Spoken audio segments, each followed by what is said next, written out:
Welcome to everyone. It's very exciting to be joined by friends and colleagues and allies that have been part of our journey since the very beginning. So I'd like to welcome you. We are basically going to have a virtual tour today. As you know, I'm stuck in Joburg, and we're all dealing with the challenges of COVID-19. And so obviously that means that we're all learning new ways to communicate. So today we hope to take you on a virtual climate-friendly trip to give you a taste of what we're doing in Zimbabwe and introduce you to our young and dynamic team, demonstrate the potential of creating clean energy, low cost and efficient mobility solutions. So I'd like to invite you to participate through initially writing questions in the chat box as we go through our tour, and we'll try to answer them as we go. You'll see my colleague Sue's name appear. She is helping us to produce today. She's a dear friend who will be helping us interface between different locations. So just as a short intro, I mean, we know mobility is critical to economic and social development in Africa, and long distances to health facilities contribute to maternal and child mortality. Long distances to school force kids to drop out. Crops rot before they get to markets. Hours are wasted collecting water and firewood, and essentially economic opportunities are missed. So with an estimated 70% of people still living in rural areas and small-scale farmers producing almost 80% of the food supply, most of them dependent on farming for their livelihood, there is obviously a need to change this. And I think, having worked in the development space, while these factors are well understood, mobility has sort of been neglected. There has been obviously a flurry in roads, but they alone won't solve the problem. So we believe that the revolution taking place now from moving to fossil fuel-based transport to electric has the potential to be transformative in Africa. And our plan is to target the people who need it most, and that especially means rural women. And we believe that starting with tough and sturdy tricycles and bicycles backstopped by community support services can be an avenue for families to overcome distances, to tackle gender inequality and contribute to dynamic local economies. So that's what we're aiming to do. To begin, I'd like to start with showing you a short video produced by Reuters during the initial phase of the lockdown in Zimbabwe, just to set the tone before we move to Wedza.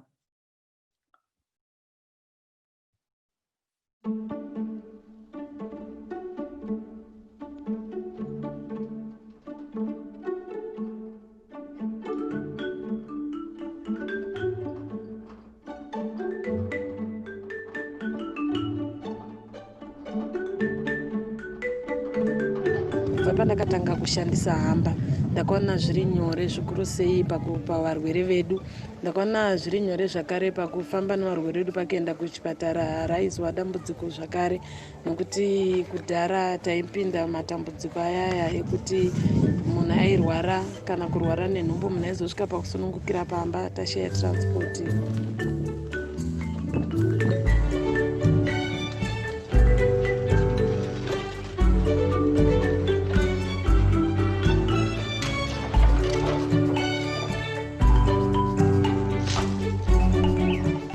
Rural areas carry the burden of carrying firewood, going to fetch water to drink, and carrying school kids to the school. So as Mobility for Africa, we saw that we need to lessen the burden on women. So we needed to test with the women so that we can see if they can be able to do some productive work during the time by saving time and saving their income.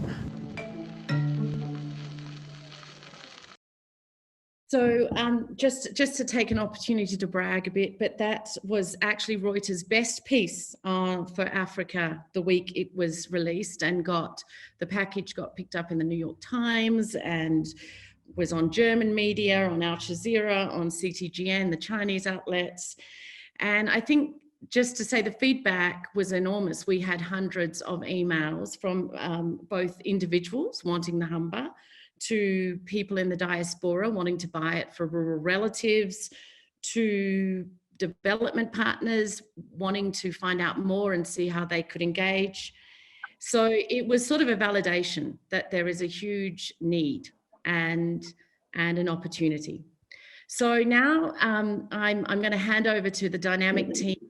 We're going to go to Wedza. No, we're going to Southerton in Harare, and Fadzi, our project manager, is going to begin our tour. Fadzi, are you online? Hi, Shanta, I can hear you. Okay, great. We just got to get the camera. Okay, so I am going to hand over to you to begin our tour. Okay, can you all hear me? Yeah. Hi, all. Hi, all. My name is Fadzai Mamuna. I'm the project coordinator. Me and my team are greatly honored to have you online, as we are going to show you how we operate here in Harare at the assembly factory, as well as in Wedza, which is our pilot site.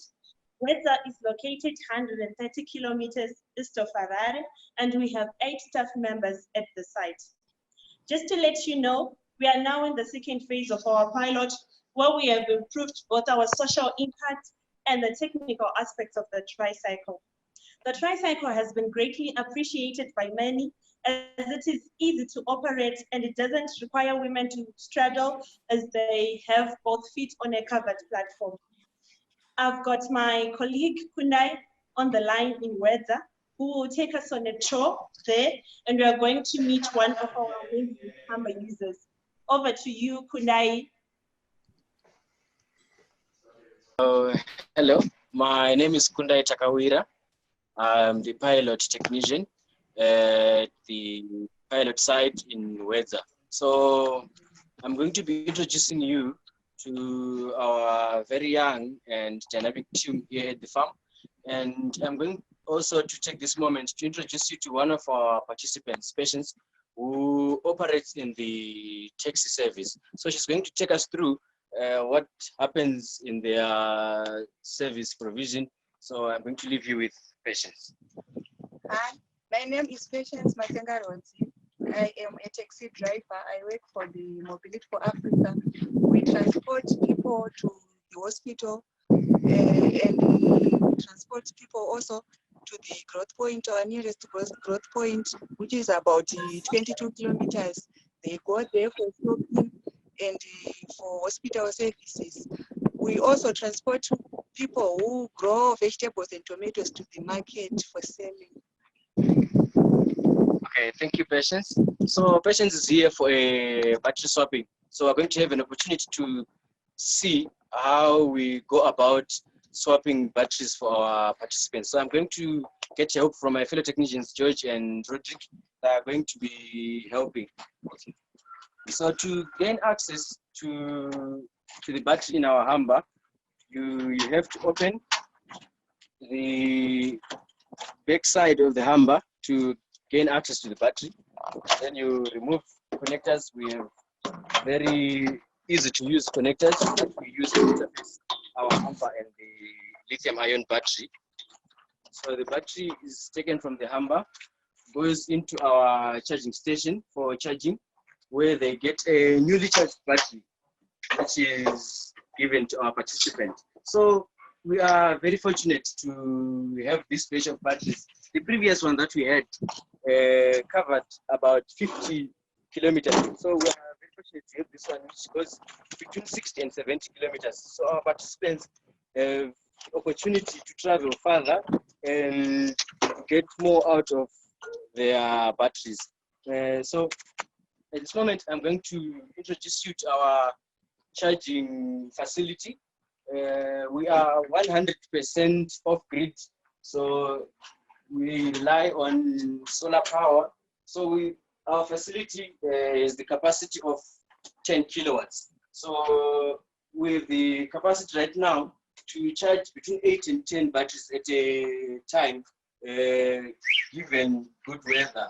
So this is our charging facility, and so we are going also to take this moment to see Patience driving off after she gets a new battery.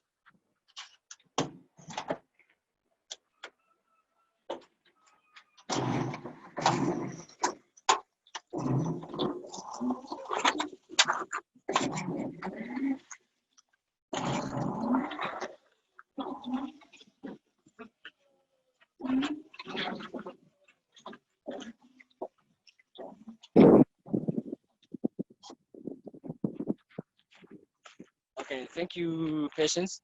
So we are now going to meet the rest of our team here at the farm. I'm going to be walking over to our office. So I think it'd be interesting to note that I was here when this facility was installed in February of 2019. And we have a 20-foot container which has been subdivided into 2 compartments. The one which we have seen, which is serving as a charging facility, and the other one which serves as an office. So we are going to be moving over to our office right now to meet the ladies in administration. This is the office, and inside we are going to be meeting Shumi, who is our pilot project coordinator, and Stanley, who is our community engagement coordinator. So they're going to be taking us through the administrative process, and they're going to be explaining to us how they operate. Ladies, over to you. Okay. Hi. Currently, in our second phase of the pilot, we have 41 groups of the 3 members each. That is 123 participants. We are still training more groups, just that we have been disturbed by the COVID-19 pandemic. Of the 123 participants, our eldest participant is 69 years old, while the youngest is 18. We also have pregnant and nursing mothers amongst our participants who are really doing well. Some of our participants are involved in small businesses and income-generating activities, and with the help of Hamba, they have doubled their income. I will now hand over to our community engagement coordinator to walk us through the different models that we have in our second phase. I thank you. Hi. It has been the most fulfilling journey. Not only has it edified to my professional competency, but it has also molded my character in a very admirable way. I've always been one to believe in women emancipation, and my journey with Mobility for Africa has allowed for that, as we have managed to launch the Humber project that has called for total involvement to women in the community. So we have 41 groups in total, 22 agriculture, 12 trading, and 7 taxi. So it has turned out to be very successful, as we have witnessed the positive impact it has had on the community, as especially the level of independence it has brought to these women, as they are now able to ferry their goods to and from the markets, and they are now independent. And most of these women could not drive in the beginning, but constantly using the Humber opened up more doors for them, as they are now able to drive and earn a living. Thank you. Okay, thank you, ladies. So we're going to be moving outside to meet the technical team. So we have a very dynamic team of technicians who help us with our technical needs. And it would be also very interesting to note some of these technicians are local people which have been capacitated to help us over at the farm. So right here we have Rumbi and Blessing. They are just joined the team from the University of Zimbabwe. They are studying mechanical engineering. And then we have over there the gentlemen George and Roderick, who are our pilot technicians. They're going to take us through the process of how the Humber operates and what technical issues they come across. Over to you, Tim. Thank you, Kundai. So our main duty as the technical team is to maintain the Humber, making sure that it is in good condition always, making sure that it is user-friendly to the women who use it. So in doing so, we service our Humber after every 3 months, and we also attend to some breakdowns which we experience. So I'm going to show you some of the main components, some of the main parts of the Humber. Here we have the hand brake, and this is our foot brake. This is our accelerator, And these are our front brakes. We have our gear lever here, which we use to engage into the high and low gear. Over to this side, this is our control box. This is our motor, and this is our gearbox. These are our connections. So now I'm going to hand over to Rumbi, who is going to tell you some of the breakdowns that we usually experience. Thank you so much, Cassie. So we appreciate that the Humber was not tailor-made for our environment here in Weta or in Zimbabwe in general. So we do experience a few breakdowns which are related to the conditions of our roads. Our roads are generally very sandy, and they are also very bumpy as well. So commonly we experience problems. We used to experience problems with our motors in the old Humbers that we had, which had a smaller motor. So now we have recommended that we adopt a new motor of a bigger size. In this motor, we are currently investigating its performance. The same applies to our tires. We used to have a lot of tire punctures. Here, this Humber is from the first phase, and if we take a closer look at the tires that we used to have, they used to be easily worn out. Well, they used to take shorter times to be worn out. So now we have adopted this kind of tire, which is more durable, and we are also currently investigating its performance.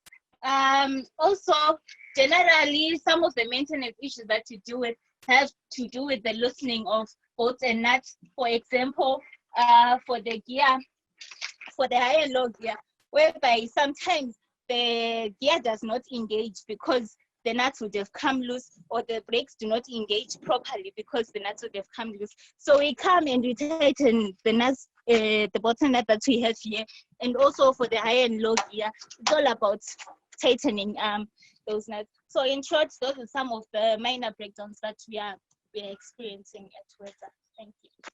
Okay, so that is the team that is doing a very good job over here at the pilot site in Weta. So I'm going to be taking you over back to the factory to Fazai. Thank you. Thank you, Team Weta. Thank you, Kundai. It has been an amazing journey here for Beautiful Africa. Being pioneers with an electric vehicle and having women starting to drive at all ages, young, old, pregnant, and working mothers, it has really been a success. Now, over the past 17 months, we have worked with Toyota Zimbabwe on improving the tricycle assembly production line here in Harare. It is now a safe and clean working environment with painted walls, polished floors, storage shelves, and demarcated floors to mark the assembly stations. I will now introduce and hand over to Jacqueline, our factory consultant, who is going to briefly walk us through the production here. Jacqueline, over to you. Thank you, Fadi. Hi all, my name is Jacqueline Kaseke. I'm the inventory manager for Mobility for Africa. Today, I'm going to take you on a tour around our factory here in South Harare. So to start with, I'm going to show you our warehouse. Now, this is our warehouse, and as you can see, we have tires, we have mud guards, we have shops here, and we also have these other two rooms here where we keep our most valuable parts like batteries, electric motors, and so forth. So now I am going to show you the assembling station. And ladies and gentlemen, for your own information, I'm a student. I'm currently studying purchasing and supply at the Harare Polytechnic. So working for Mobility for Africa has given me the opportunity to apply the practical side of the theory of what we have been learning in school. So now I'll show you the assembly line. Now, as you can see, we have our demarcated floor here, where is level 1 here. And I'm sorry, unfortunately today we don't have our television. They could not make it due to the lockdown restrictions. But I'm sure you'll be able to see them on the pre-recorded videos.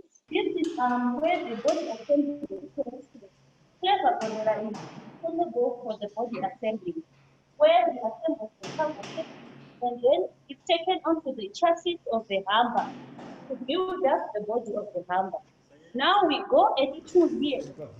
Here we'll have January Matanga, which specializes in the hammer. That is the front suspension and the rear suspension. So January makes sure that all the shocks are working well and they're in good condition. Now we go to 3. Here at 3, we have Forbes beeswax. Forbes specializes in the electrical wiring of the hammer. Make sure that the headlamp, the motor, and all the electrical parts of the hammer are working very well. So my job here at the factory is to record inventory. That is the parts we receive for production and all the parts that we issue out to the technicians when they are assembling. And this is all recorded in Doliba. Doliba is an online inventory system which we use to manage our stock. We also use Doliba when we are making some space to weather. Like we have assembled hammers and they are going to weather. We also make the reports in Doliba. And now, as you can see, we have our assembled hammer. And on a lighter note, this is our key area over there, which is everyone's favorite spot at the moment because of the winter season we have in Zimbabwe. Now, I'm going to hand over to Fadi. Thank you, Jackie. For technical people, they assemble the body and they are also putting together. Okay, thank you so much. I now open the floor to the audience for any questions, contributions, and communication. I see some popping in the chat box and replying. So my colleagues in weather and here at the factory will be ready to answer that. Thank you. Over to you, Shanta. Yeah, no, thank you guys. That was brilliant. We've had lots of questions coming up. I think what we will do is take a few questions now and just to give everyone a heads up on the agenda. From here, we will have a discussion with our research team to give you background on what we've been learning. And then I will give you a little bit about our future plans and then we'll have some more time for questions. Essentially, just to remind you that we are piloting, we are testing, and so we're learning every day, and we're still refining our model. And I think that's what's been so exciting about the last 18 months. Just to start the conversation, Kundai and the team, could you perhaps just tell us a little bit about how you are training the women and the experience that you've had? What obviously this is something new.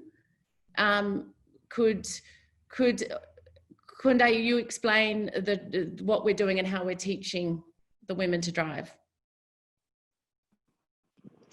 Okay, thank you for the question. So our training, we do not worry about literacy because we are focusing mostly on the practical training of driving the hammer.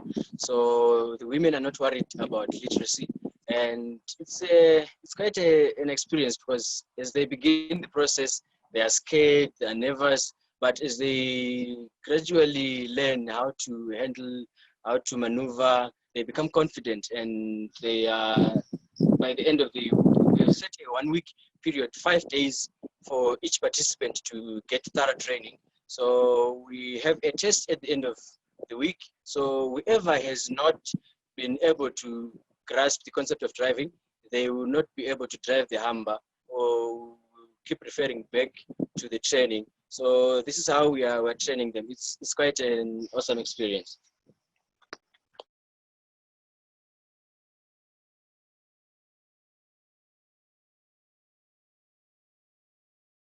So we've had a question about the taxi service. So maybe we could go to Patience just to talk about, on average, Patience, how many rides do you do a day and what you charge for the rides and how it's been working?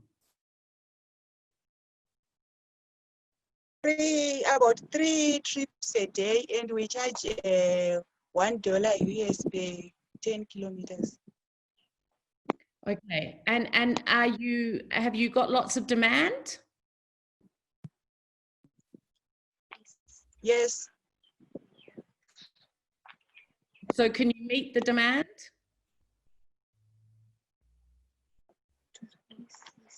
Yes. Okay, because just to say the taxi service is only a month old. It's a new part of the second phase of the pilot. So we are still, at the moment, the women get a commission. Tandy, maybe you could just explain how we've set up the taxi system and a little bit about how we're trying to track the rides.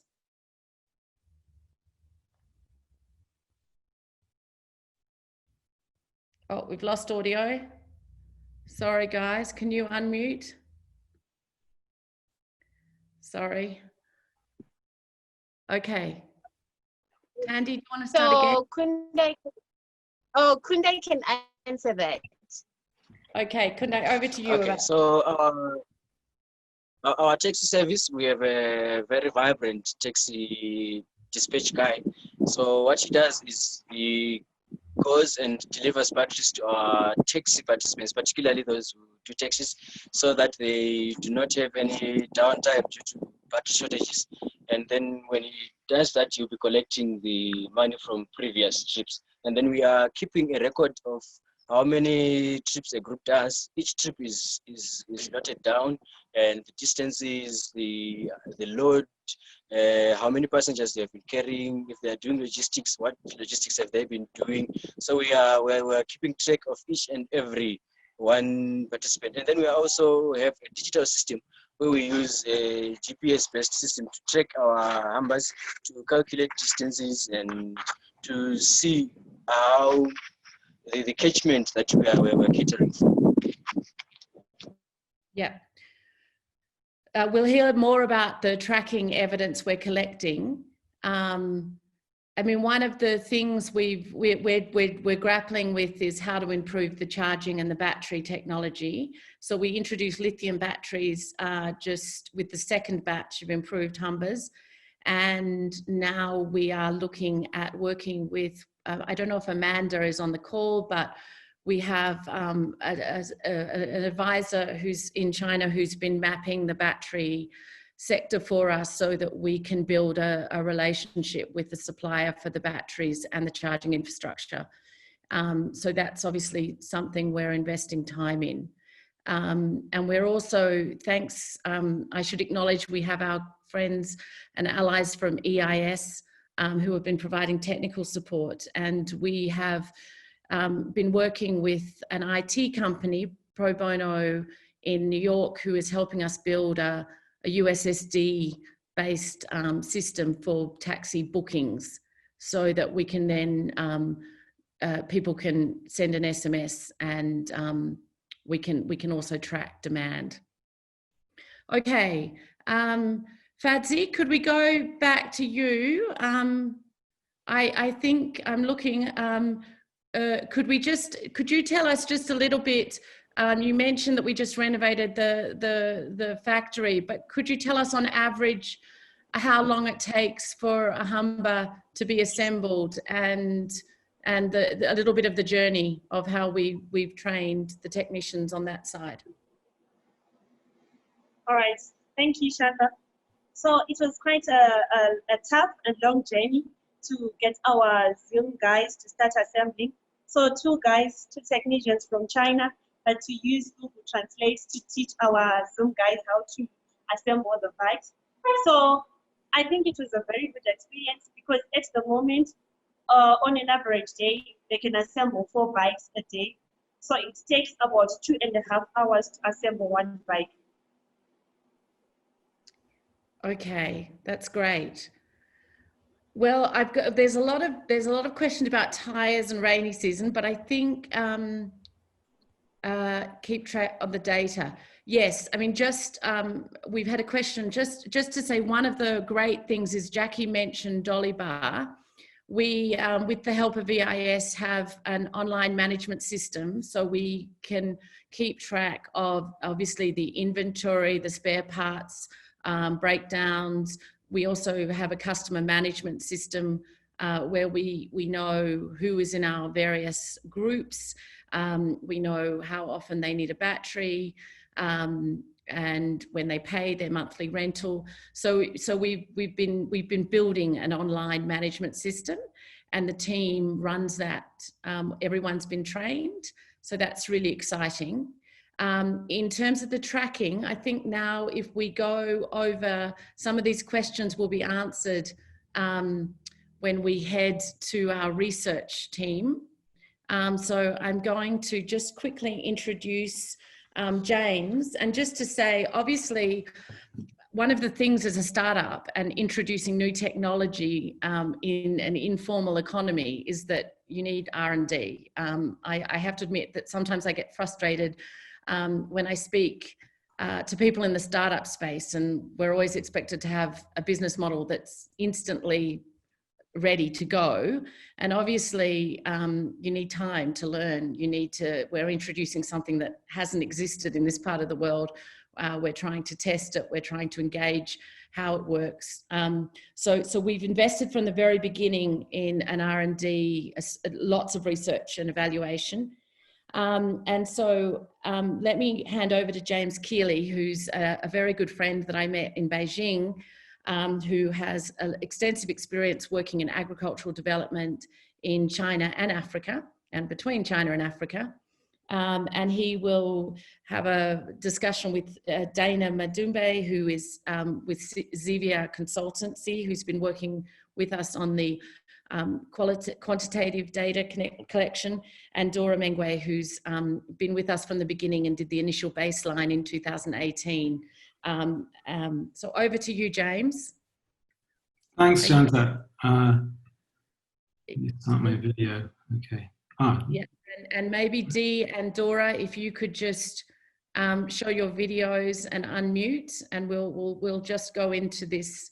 I think I need the host to Sue. I think you need to start the video. I need the permission. Okay, sorry. We will quickly. Let me get Dora. Asked to start video, asked to unmute. I'm just doing, sorry everyone, will just be a moment. There's James, and hopefully we'll be joined in a moment by Dee and Dora. Okay, Dora, I'm sure will be on. Shall I kick off, Shanta? Yeah, please. So yeah, good afternoon everyone. It's great to be on this call, this tour.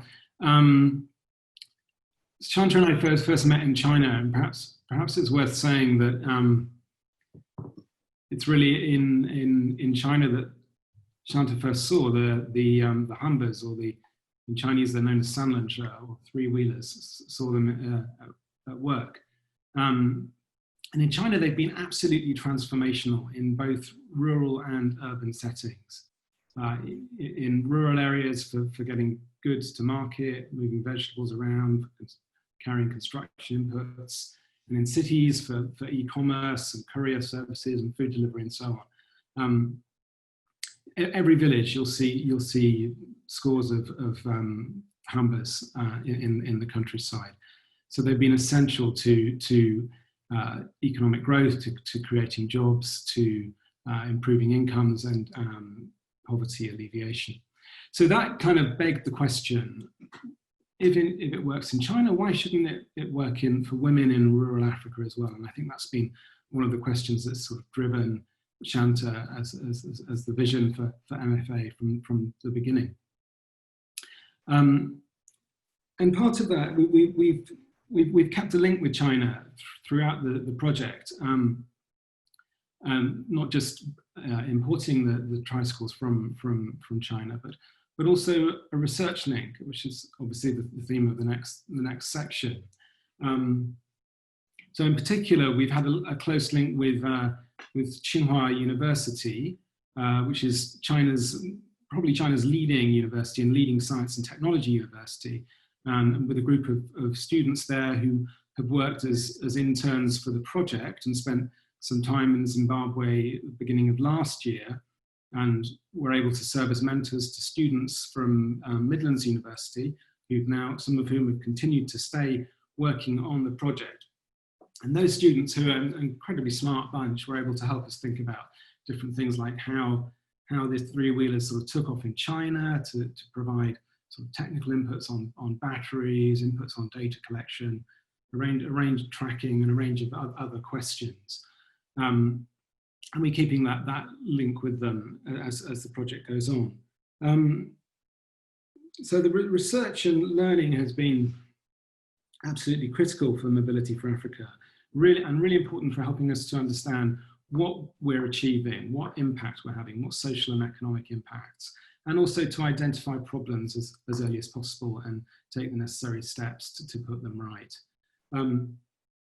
To discuss this, as Shanta mentioned, I'd like to bring in a couple of the key people who've been leading on this on the ground in Zimbabwe, and they are Dima Dimbu and Dora Mwenye. And they will have a brief chat about some of the qualitative and quantitative work, research and data collection that's been going on through the project and what we've been learning through that. So let me start with Dora. Dora, are you there? Hello, everyone. Hi, Dora. So Dora, Dr. Dora, you're an agronomist and rural development specialist. I want to just to kick off for everybody, could you say why mobility is such a challenge in rural Zimbabwe, and why it's so important to address this, particularly for rural women? Okay, thank you very much, James. And this is quite a pertinent question. And the previous speakers have already alluded to why mobility is an issue in rural Africa, and especially in Zimbabwe. Generally, for women are marginalized. They are the ones who are responsible for doing a lot of chores at home. They are the ones who are responsible for gathering firewood. And in gathering firewood, in most cases, they face challenges as they are prone to snake bites. So that is a challenge. And another challenge is that women are the ones who are mostly employed in the agricultural sector. And they face challenges in terms of transport availability to carry their inputs to the farms and also from the markets, which are generally very far, and also to carry their produce to the markets. And also, in terms of climate change, the life of women has been challenged because water level of their water sources has been depleted. So they have to move long distances to fetch water.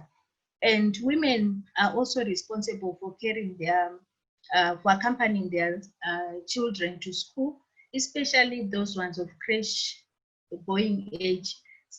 For example, in Weza, they have to travel for about 5 kilometers. And in addition, mobility is an issue because the traditional bicycles are not user-friendly, and men usually prohibit their wives to ride the bicycles because of social reasons. And this makes it very difficult for women to travel. And also, even if they have to ride a bike, it can only carry about 2 people and not more. And also, generally, public transport is very expensive, it's costly. From the baseline study that we did in 2018, about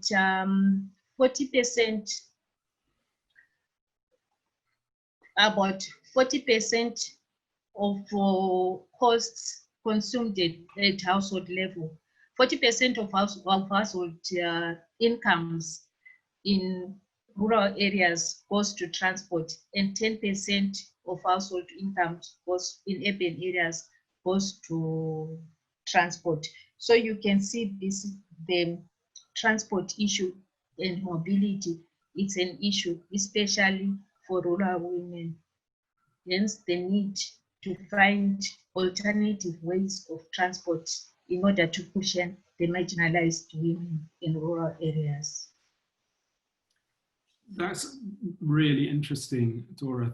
Thanks so much for explaining all that so clearly, and giving us a really compelling answer as to why mobility and this kind of mobility intervention is so important and so timely. I wonder if you could actually just say something about what research activities you've been leading on, that the project has been carrying out. What sort of data has been collected, and what kind of monitoring and evaluation have we been doing to promote learning? Thank you very much for that question. Mobility for Africa, being a social enterprise, our first research focus was on social issues. And with that in mind, the project employs both quantitative and qualitative research approaches that run either concurrently or in sequence for monitoring and evaluation. I will talk more about the qualitative research, and Dee will explain more on the quantitative side. So in terms of qualitative approach, we normally employ we normally use focus group discussions to gather data and also gather data on specific themes, especially on livelihoods and opportunities and challenges brought about by the Hamba in the community. And we also use various participatory tools in which we really involve the communities to come up with a number of issues. And we also employ case studies to get insights on the perspectives of individual participants in the project. Periodically, we gather these participants and we discuss progress in terms of the project and also their challenges that they face as participants, and also the challenges brought about by the Hamba. And we appreciate that as qualitative researchers, there are shortcomings. Hence, we employ a mixed method research, and Dee will explain how this is done, how the quantitative research supports the qualitative research. Thank you. Thanks, Dora. Just one final question. I wonder if you could just say some of the, in summary, what are some of the most exciting findings that have come out of this research and data collection? Okay, yeah. Our major aim was to build, to empower women and to build equality within the communities. So we were quite impressed. Although men initially prohibited their wives to ride bicycles, after introducing the benefits of Hamba, the women then shared the available opportunities with their husbands, and they were allowed to be trained to ride the bicycle.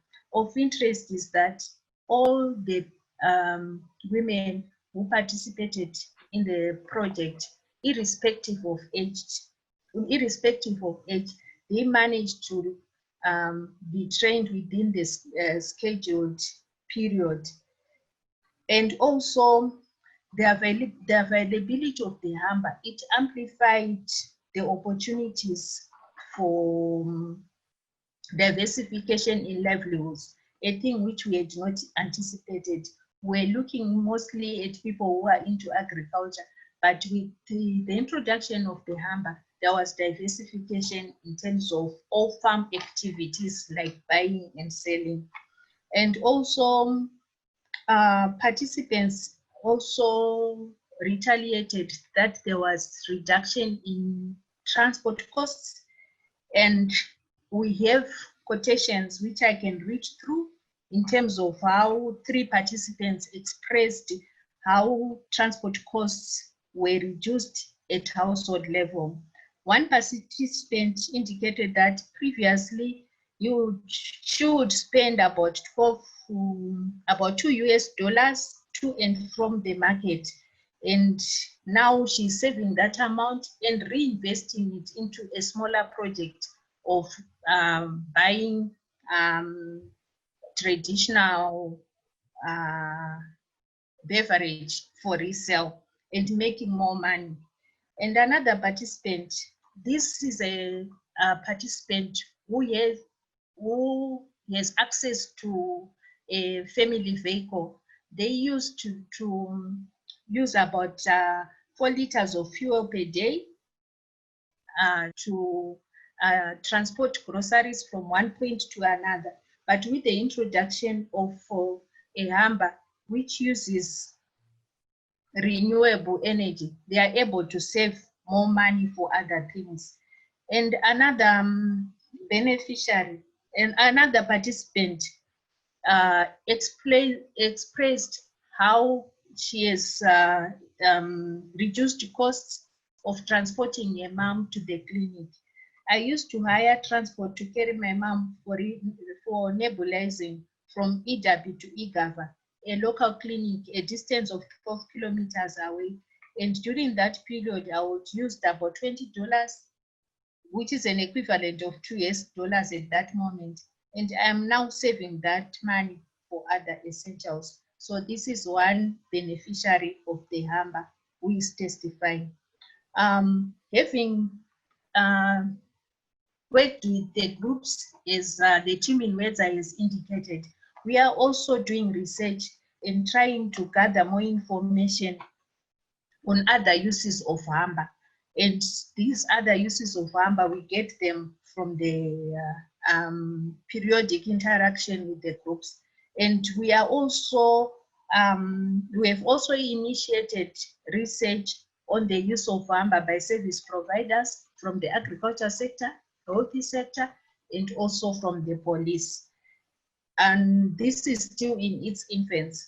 And generally, from the social studies that we have done, we have found that the benefits of the solar powered tricycle Humber outweigh the challenges in rural communities. However, our social studies need to be quantified, and some of the quantities will be explained by Dee. Thank you. Great. Thank you, Dora. It's really interesting and exciting to hear some of the ways in which research has been able to show some of the social and economic benefits, livelihood benefits from the introduction of the Humber in Wedza. So thank you for that. Let me move now to Dee Madimbu from Ziva. To follow up on some of the data integration of data and some of the quantitative geospatial aspects. Dee, are you there? Yes, I am, James. Hi, Dee. Right, nice to see you. So Dee, you joined about a year into the project as a geospatial scientist, and you provide support on data collection and integration of data and analysis. I wonder if you could just perhaps kick off by saying what sort of data you've been trying to collect and why it's so important for the project in terms of creating a baseline and enabling the project to get a sense of what it's achieving. Okay. Thanks, James. When we look at a project like the project with MFA and the Humber, issues of data come into play in that looking at that kind of rural context, the amount of information that you find available is usually very little. There's general data for a ward, and the ward is usually quite large in the rural areas. So when you look at a setting in Wedza and you're trying to profile the participants in this area, what do they do? How much do they earn? And what is their ability to be able to pay for such a service? Then it requires that there's quite a bit of data collection that goes into it. And with what Dora had already indicated, there was data collected for the first phase of the MFA project with the Humber. And with the second phase as well, in terms of extending the pilots, there was also another data collection exercise done, where, for example, we're looking at the socioeconomics of the women who are applying, and at least 30% of some of the women are indicating that they travel at least or over 10 kilometers to their nearest growth points. And these are the points where they're going to sell their wares, their goods that they've produced either through agricultural purposes or their trading that they indicated that they're doing. So this is important information for you to be able to get a sense of what the women in this particular area are doing and what their capacity is. And when you looked at how much time it takes them, some of them were taking at least 2 to 4 hours to get to the nearest market. And that's quite a lot of time spent in just getting there first. And then when you look at their ability to pay, which is an important component as well for MFA, it was they're spending at least, a number of them were spending 50 cents to $1 on daily traveling costs. And that's about 47%, at least almost half of the women, they are spending that much money on just traveling. And this is something that MFA, of course, is trying to bridge a gap in and bringing in another low-cost facility that the women are able to utilize. So when we're talking about data, this is the kind of data that was existing or being collected. And the change that we have come in to make is how that data is collected, how it's being integrated into the planning and the monitoring and evaluation that MFA does, and filling in that gap where we've got broad national data sets or data sets at a constituency level, but we needed it for a more detailed profiling of the participants of the Humber to be able to make certain decisions with the women in the communities. Great, thank you. That's very clear. Could you just say something about the tracking and the mapping aspect? So how's that been working, the tracking and mapping of where the Humbers have been traveling? Right, this is a kind of project that involves not only socioeconomic data, but when we talk about travel in rural areas, then the first thing is you're asking is where are the participants located, where are they coming from and going to, and where are their points of interest on a day-by-day basis, or where are their points of interest when you talk about economic activities. So when we came onto the project as well, because we're talking geospace, how do we collect that data? We start employing techniques such as GPSs, just bring in, it wasn't anything fancy, just brought in a couple of GPSs. We also, with the help of EIS, I think Shanta has mentioned them, brought in other tracking devices to allow us to be able to track where a Humber goes to, what are the distances that it travels, and what are the routes that these participants are actually flying, how popular are those routes. And with that kind of information, it allows us to integrate it. So not only do we have the qualitative data that Dora was talking about, where the women indicate that I have to travel to this market, I have to go and collect my inputs, I have to go and pick up the children, I drop off the children at school. We're able to bring not only estimates where they say it takes me about an hour, but we get measured data sets where we can find out over a certain period of time, is it a day, a week, a month, what distance is traveled for a particular participant to take their goods to the market? What distance are they traveling to be able to fulfill their obligations as, mother, to collect firewood, to fetch some water, to pick up the children? And what kind of saving are they getting in terms of costs as well as time? So when we're tracking, that's the kind of information we're bringing in, and with the support from EIS, it's how to actually improve on those tracking devices so that they're easier for the participants to work with. How do we improve on the batteries for the tracking devices so they can last longer, and we're able to collect the pertinent information that we need to be able to bring in to the monitoring and evaluation of the project. That's brilliant, fascinating. Can you just highlight a couple of interesting findings that have come out from that tracking that's been going on? With the information from the tracking, as we integrate and we analyze, we're able to pick up these popular routes, and it brings in other possibilities. How do they share these Humbers? How do they make best use of the Humbers such that the common routes get more facilities or more people to do the common routes? And I think some of the changes that came into the dynamics of these groups that the women were working in was this transport group that came up, because there's routes where people need to be ferried from one place to another. And then the transport women can see, or with the help of the data that we're collecting, we can see which routes are either not getting that much of a service, or which routes are over-serviced, which routes can actually be or trips can be combined such that we get better use of the Humber to be able to cover as much ground within the Wedza area.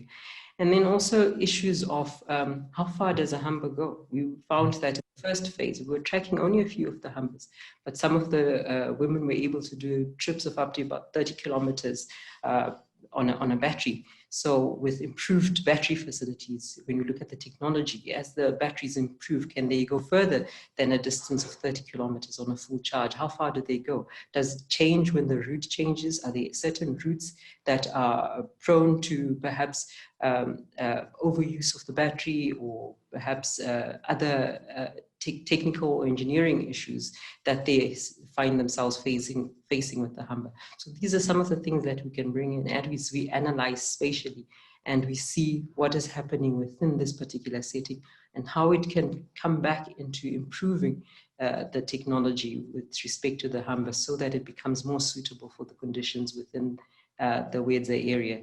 So there's a lot that comes into planning as we go forward, and then also in just how to make the Humber more suitable for the Wedza area and more suitable for the activities that they are busy with respect to agriculture, trading, all the things that Dora had indicated as well, and the others previously when they were showing what the women are involved with within the Wedza area.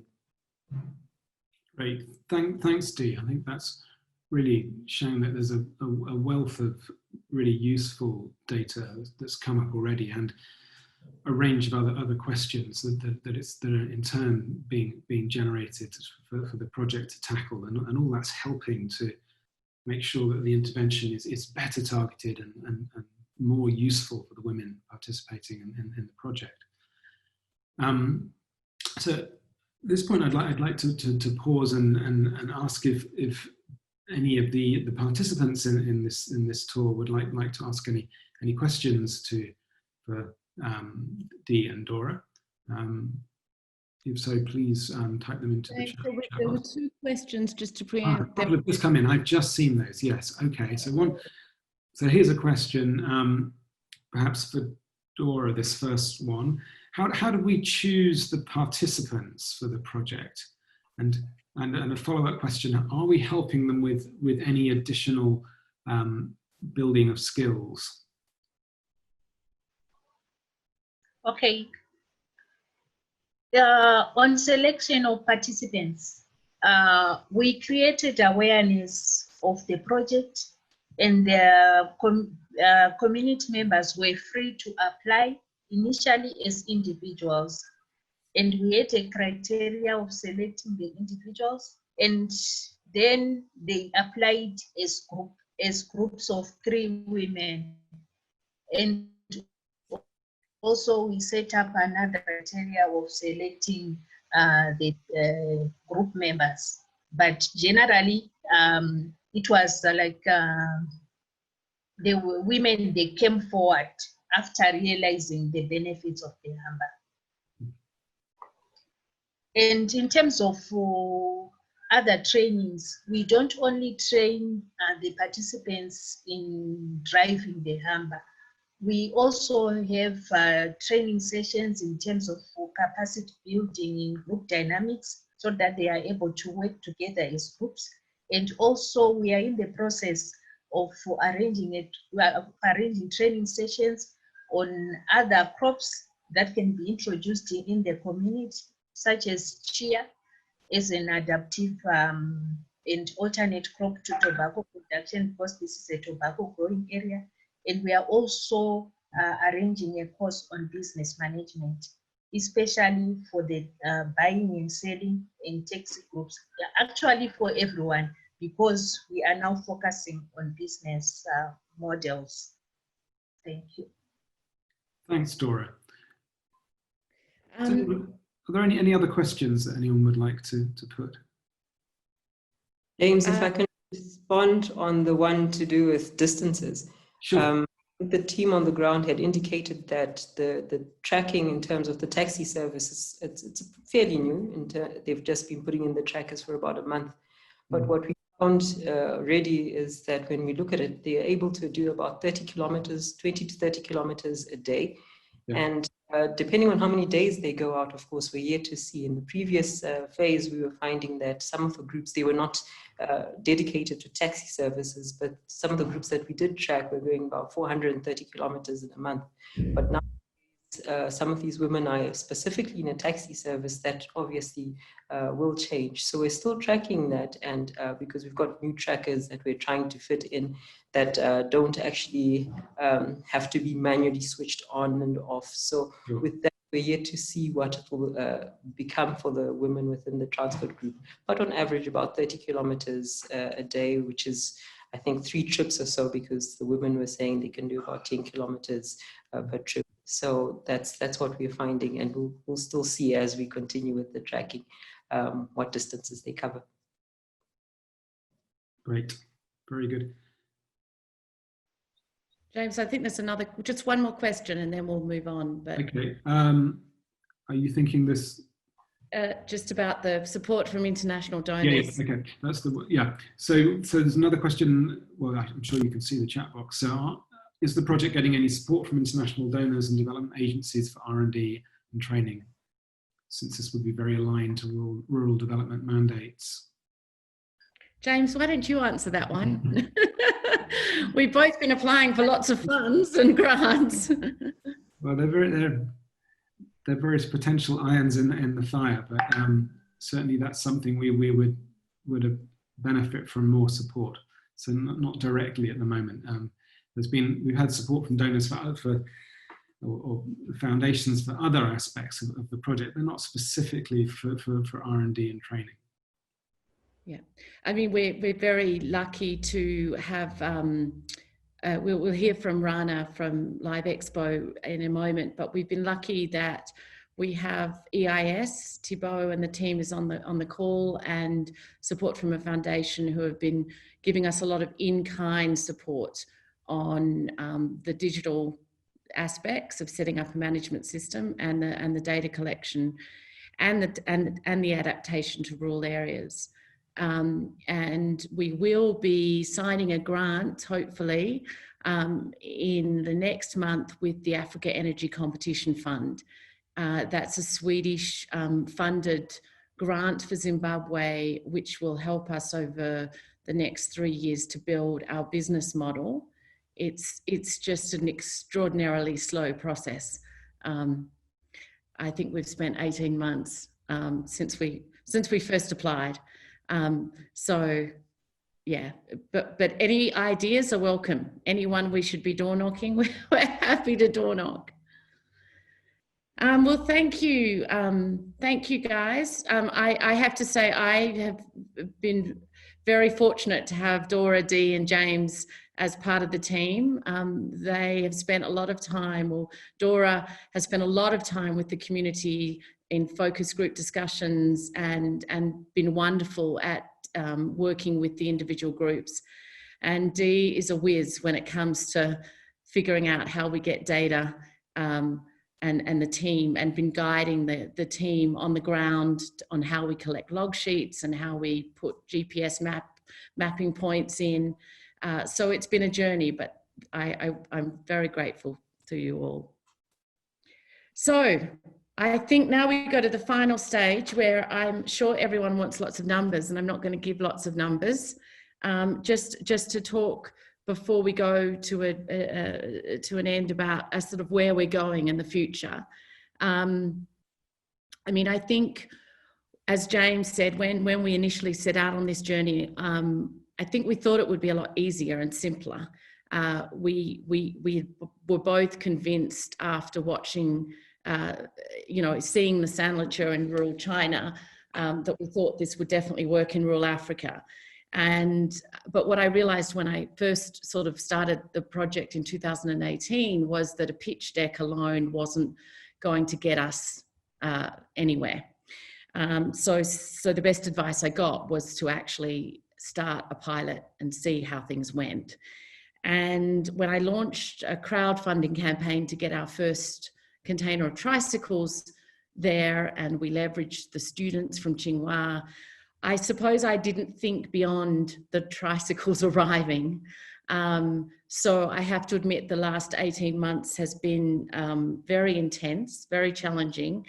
But every day we learn something new, and I think we generally feel like we're making progress and one step closer to being able to replicate and scale up a viable model. And I won't, I mean, we're testing in Zimbabwe, which I know doesn't always have the greatest reputation for startups, and obviously it faces macroeconomic instability.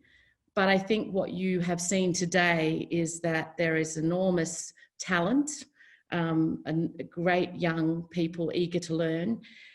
There's amazing productivity, especially in the agricultural sector, and there's real demand, and people are spending real money for transport services. So at the moment, for the next few months, we want to refine our business modelling based on using what we're learning through our various groups and the taxi service. And we want to test various assumptions while we also work out the technology, improve the charging infrastructure, figure out the battery swapping model. I think what we want to do is, obviously we want to be a mobility solutions company. We're not looking to be an importer of Chinese or Indian tricycles. We're not starting from scratch. We obviously want to use what has worked in other places and now adapt it to local conditions. And we want to obviously provide a local services and local maintenance. We know that we need viable financing or a pay-as-you-go model to be able to reach rural areas. And we want something that's durable and can work in off-road African conditions. So the ingredients going forward is, how do we get the technology right around the off-grid and the battery swapping? How do we provide different user models depending on the customer? So it could be a rental model, it could be a lease to purchase model, it could be a taxi shared mobility model. And thirdly, we really see ourselves playing a role in building skills and local capacity in this new exciting area. You know, as you saw for yourself, our team are learning about battery management, they're learning about solar energy, renewable energy, they're learning about new ways to shift from electric transport from a combustible engine, so new mechanical skills. And we think obviously that's going to be critical for Africa's journey in the next decade. So at the moment, while we focus on getting really good results from our pilot, we are also looking at building B2B partnerships, especially with contract farmers and companies working in this sector. In Southern Africa, there is a growing model of working with small scale farmers through contract farming, where a company will provide seed and fertilizer, and in return we'll secure it and give them a price for the crop. This is obviously very big in the tobacco sector, but it's also moving now, as Dora mentioned. There's chia, there's paprika, there's many different diverse crops, value-added crops. And so what we are doing is looking at potential partnerships with some of these players. This week, we had a meeting yesterday with the Dairy Board of Zimbabwe. They have 250 small-scale dairy farmers in a part of the country, and see this as obviously a huge potential to help improve efficiency and productivity. We also know that there's obviously a huge link. We're also looking at non-commercial development partners. So, those I came from, 20 years working within the UN system, and know that there was obviously a gap in how did we solve rural healthcare or rural education because of mobility. So we are talking already and to different development partners to see how we could partner and bring mobility. We've set up a trust, and we see this as being part of reaching those who really need it the most, but working in a collaborative way. You know, as I said, we are also positioning ourselves in this ecosystem. And what's been very interesting is obviously there's a lot of investment now going into the energy sector. SDG Goal 7, access to energy is a priority. There's been a huge investment in East Africa in particular in mini grids, growing investment in Southern Africa. And obviously we have the potential to partner with independent energy producers and put this energy into productive use. And I think there's a buzzword in this space amongst those working in energy production about how do we move from just charging a cell phone, which is very important, and a light, to turning it into real income and making sure that it leads to concrete change. So I see that potential, and with the technology now, we are exploring how we can, you know, have a container or have a charging infrastructure that could be charged on grid. It could be charged off grid. We could produce our own power, or we could buy power from a third party. So these are some of the models we're looking at, and we're hoping that we can replicate. We just signed an agreement with the Livestock, Meat and Advisory Association, and are looking in the next few months to set up and replicate in another area in Zim with egg and poultry producers, to see how we take what we've learned from our model and building skills and use a training of trainer sort of system where our team goes into another community and helps set up the infrastructure for the battery swapping. I could go on, and Sue told me I had to be careful. So I know we've had lots of questions, and I don't know if we've answered everyone's questions, but if anyone wants to ask a question now, oh no, Gilbert's just asked me a question about private investors. And yes, I should say that, you know, it looks like we're setting up a social project, but essentially we very much want this to be sustainable and scalable, and obviously profitable for those who are in the impact investment space. We need patience. We need patient impact investors. There's, you know, 1.3 billion people in Africa, and at least 70% of them are rural. There's an estimated 100 million small-scale family farms. They all need transport, and they need last mile and first mile transport. And if we start at an entry point, which is affordable, and that's why I think James and I both go back to China, where we saw the impact that was going on, and how it helped to contribute to poverty reduction in China, because all of a sudden everyone could get to their field much more quickly, go to the local market. So we definitely see this as a viable economic proposition. So we're looking at in the next 6 months to how do we translate what we've learned into a serious investment proposition. At the moment, we most probably need a bit more patient investors to help us take this research and see how we replicate it. Okay, I wanted to, how do we envisage partnering with other social enterprise interests?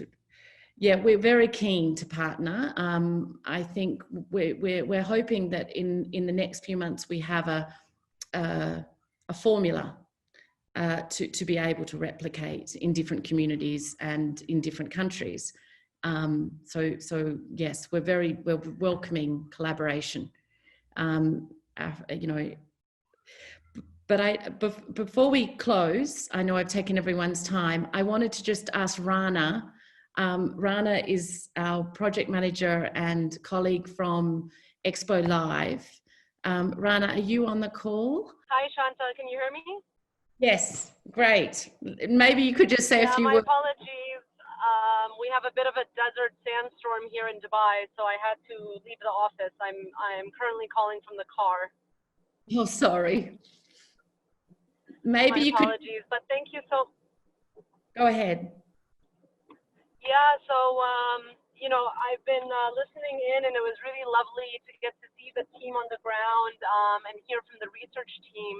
I think, as Shanta was saying, as Expo 2020 here in Dubai, we launched an innovation impact grant program about 4 years ago with the idea to invest and provide non-equity, grant funding for social enterprises that have both a social and environmental impact, but also, some kind of sustainable business model for longer term sustainability.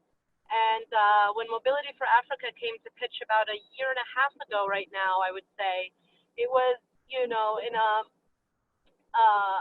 definitely more kind of research and initial piloting stage. But we saw a lot of potential in the idea and potentially in the replication model.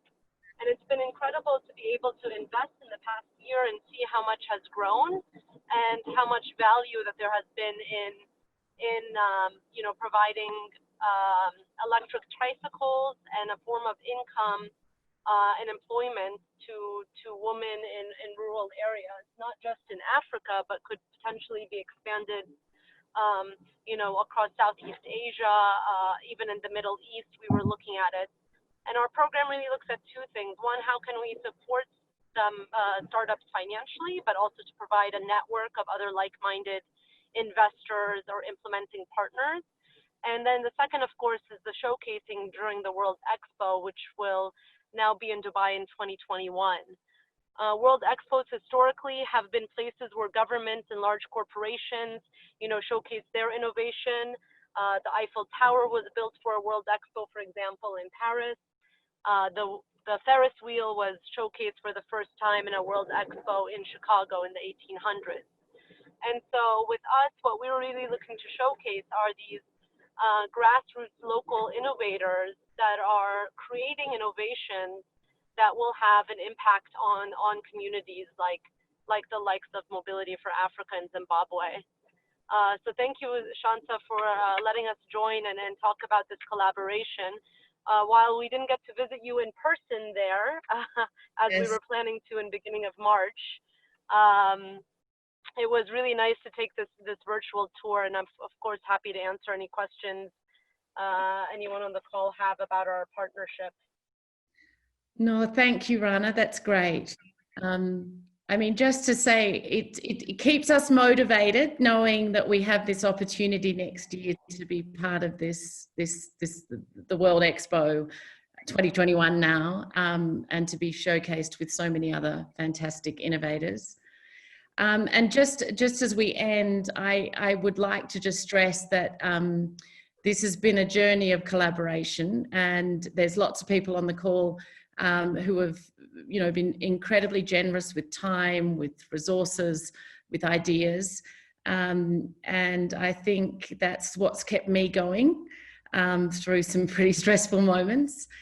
So I'd just like to conclude by thanking everyone and thanking the team for all their practice runs. And look, what we will do is we will follow up with putting together a summary of the questions and answers and giving more details. And if you have any specific questions, we have baselines, and we have a lot of qualitative information as well we can share. But we're very, very grateful for everyone for taking the time to join us this afternoon or this evening or this morning. So thank you again.